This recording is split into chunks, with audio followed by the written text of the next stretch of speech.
எங்கயாவது ஒரு இடத்தை செலக்ட் பண்ணு, எங்கயாவது ஒரு இடத்துக்கு போ, ஏதாவது ஒரு ரூமுக்கு போ, உனக்கு எங்க வசதி இருக்கோ அங்க போ. இதே போல ஒரு ஆலயம் இருக்குதா, அந்த ஆலயத்துல ஒரு ஓரத்துல போய் உட்கார்ந்து உன்னுடைய இதயத்தை திறந்து காமிச்சு, ஆண்டவரே என் காயம் ரொம்ப பெருசு ஆண்டவரே. எனக்கு தெரியும் இந்த சத்தத்தை கேட்கிற நிறைய பேர் டேஞ்சர் ஸ்டோனுக்குள்ள போறீங்க. கற்பை இழந்துட்டப்பா, உன் கண்ணு ரொம்ப மிஸ்டேக் பண்ணிருச்சு, நீ ரொம்ப தப்பு பண்ண.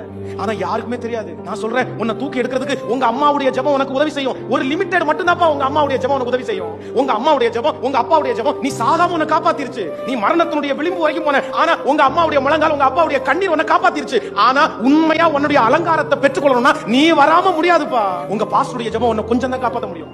உன்னை சுத்தி இருக்கிறவங்களுடைய எல்லாருடைய ஜெபமும் அரவணைப்பும் ஓரளவுக்கு தான் உனக்கு தாங்கும். உன்னை ஆண்டவர் தனிப்பட்ட விதத்துல நிறுத்தணும்னா நீ வராம முடியாதுப்பா. எங்கேயாவது இடத்துல போய் அப்படியே இருதயத்தை திறந்து காமிச்சு, நான் ரொம்ப அசுத்தமா வாழ்றேன், ரொம்ப அசிங்கமா இருக்கேன், என்ன மாத்துறதுக்கு என்னால முடியாது, என்ன ஜெயிக்கிறதுக்கு என்னால முடியாது, ஆனா எனக்குள்ளே இருக்கிற எனக்கு உதவி செய்யற உங்களால கண்டிப்பா முடியும்.